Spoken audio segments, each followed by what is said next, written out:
todo aquele que teve uma experiência real e genuína de novo nascimento, é natural que ele venha nutrir no seu coração o desejo de um dia estar para sempre com o seu Senhor. Isso é o ápice da vida cristã. A nossa esperança, a esperança de um dia estarmos para sempre com o nosso Senhor e Salvador Jesus Cristo. A Bíblia nos exorta a nutrirmos esse sentimento, a nutrirmos essa esperança no nosso coração. Eu me lembro na década de 80, quando veio ao Brasil o Papa João Paulo II, foi um grande mover no meio da Igreja Católica, o povo católico, e as ruas do Brasil ficaram lotadas, os mais antigos devem lembrar disso, e ele arrastava multidões, pessoas de até outras religiões, que se simpatizaram com aquele movimento, iam até ele pedir sua bênção, e foi realmente um grande despertar. E no meio evangélico, muitos pastores começaram a pregar, alertando aos cristãos, aos crentes, que se preparassem, que aquilo era um sinal bem evidente de que o Senhor Jesus poderia vir a qualquer momento. Então as igrejas começaram a se despertar, a ficarem atentos àqueles acontecimentos na esperança de que em breve viria um tratado de paz e a história ela iria se desenrolando para esse acordo e então, meus irmãos, a manifestação do anticristo. Hoje, nós estamos vivendo um fato semelhante. Israel está fazendo um acordo de paz, entre aspas. Mas veja bem, irmãos, ainda é muito cedo para que as pessoas venham dizer que esse é o acordo de paz que a palavra de Deus nos ensina. Veja bem, a primeira condição é entregar os reféns. Isso é natural, qualquer acordo de paz tem que ter como prioridade parar a guerra, entregar os reféns e reconstruir aquele lugar, aquele local que foi destruído pela guerra. Pelo que ainda se está falando, não existe nenhuma possibilidade de entrar nesse tratado a reconstrução do Templo de Jerusalém. Bom, o que eu quero dizer para os irmãos, que independentemente desse tratado, que não parece ser esse tratado que a palavra de Deus nos ensina, né? Mas como todo cristão devemos ficar atentos a esses acontecimentos, mas isso não é relevante para aquele que realmente anseia pelo encontro com o Senhor. E eu vou dizer por quê, irmãos. Veja só, aqui em 1 Tessalonicenses, no capítulo 5, diz assim, mas irmãos, acerca dos tempos e das estações, não necessitais de que se vos escreva, porque vós mesmos sabeis muito bem que o dia do Senhor virá como ladrão de noite. Pois que, quando disserem a paz e segurança, então lhes sobrevirá repentina destruição, como as dores de parto, aquela que está grávida, e de modo nenhum escaparão. Olha o versículo 4. Mas vós, irmãos, já não estáis em trevas, para que aquele dia vos surpreenda como um ladrão. Porque todos vós sois filhos da luz e filhos do dia. Nós não somos da noite, nem das trevas. A palavra de Deus está nos dizendo, irmãos, que esse dia virá como ladrão, mas não sobre aqueles que estão na presença do Senhor, não sobre aqueles que estão na comunhão com o Senhor. Muitos estão preocupados para saber se esse acordo é o acordo que a palavra de Deus está nos dizendo. Mas para nós não é relevante. Aquela pessoa que nutre o relacionamento com Deus, aquela pessoa que nutre a comunhão com Deus, independentemente de sinais que venham corroborar a manifestação do iníquo, aquela pessoa que nutre o seu relacionamento com o Senhor, independentemente do que acontece no mundo externo, ela não está preocupada, irmão, e não será pega de surpresa. E eu vou dar um exemplo para os irmãos.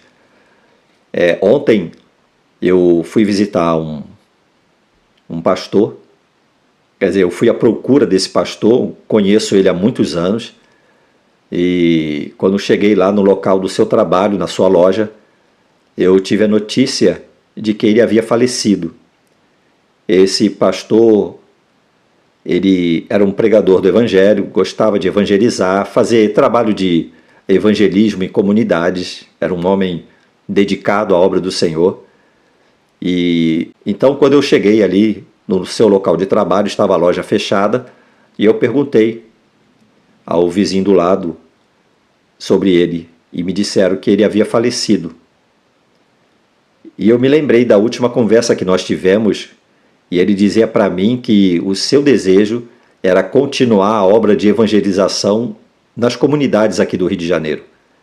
Seu desejo era voltar, e como ele havia parado por um problema particular dele, ele ansiava voltar a evangelizar nas comunidades, mas não deu tempo. Deus o recolheu.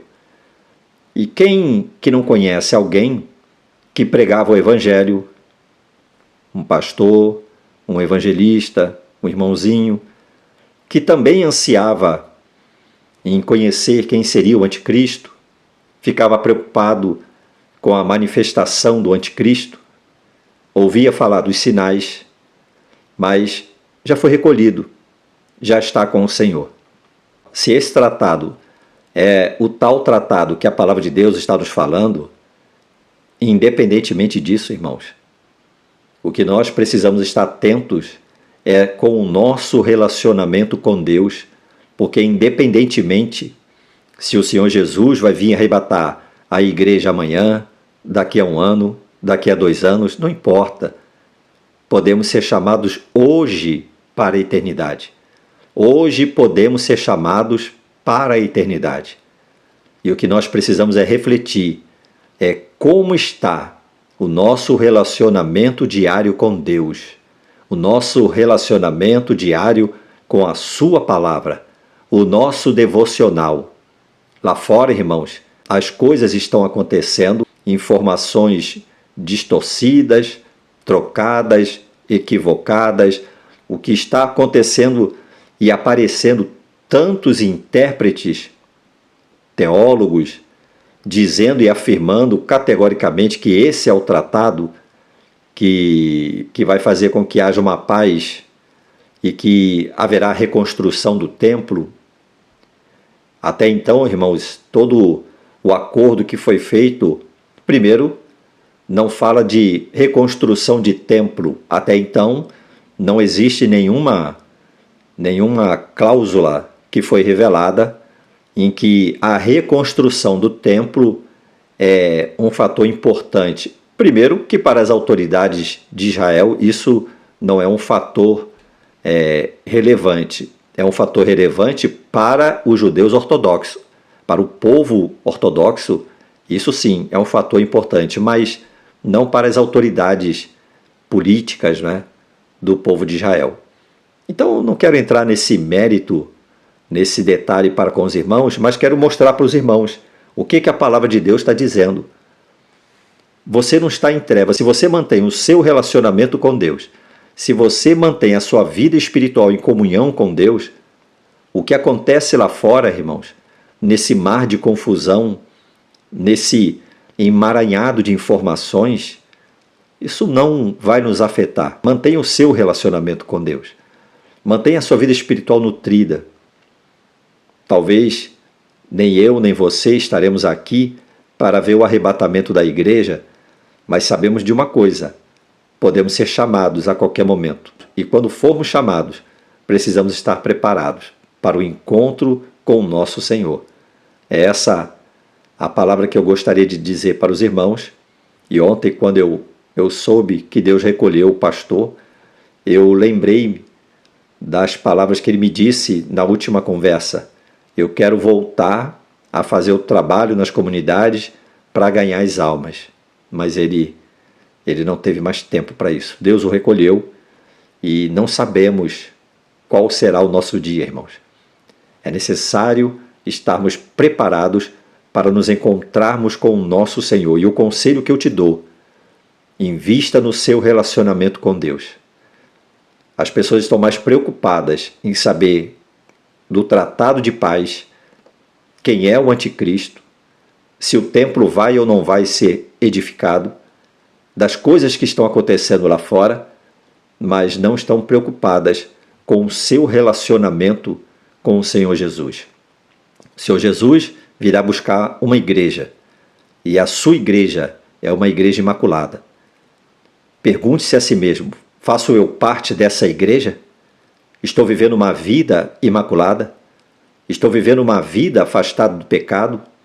Estou renunciando os desejos da velha natureza? Abandonei os pecados do velho homem? Ou eles ainda são características evidentes na minha vida, nas minhas palavras, nos meus sentimentos, nas minhas ações? É necessário colocar a vida no altar. É necessário que você e eu avaliemos o nosso relacionamento com o Senhor, porque a qualquer momento podemos ser chamados para a eternidade. Se você ainda não teve essa experiência real e genuína de novo nascimento, faça ainda hoje. Arrependa-se de seus pecados. Receba Cristo como seu único e suficiente Senhor e Salvador da sua vida e obedeça a palavra do Senhor. Ande nos seus caminhos. Consagre a sua vida. Busque a sua palavra. A palavra de Deus, ela é viva e eficaz. Ela é capaz de preparar você, junto com a ação do Espírito Santo na tua vida, para esse grande dia do encontro com o Senhor Jesus. Pode ser pelo arrebatamento, ou pode ser no momento em que o Senhor nos chamar para a eternidade. Que Deus te abençoe. Fique na paz do Senhor Jesus.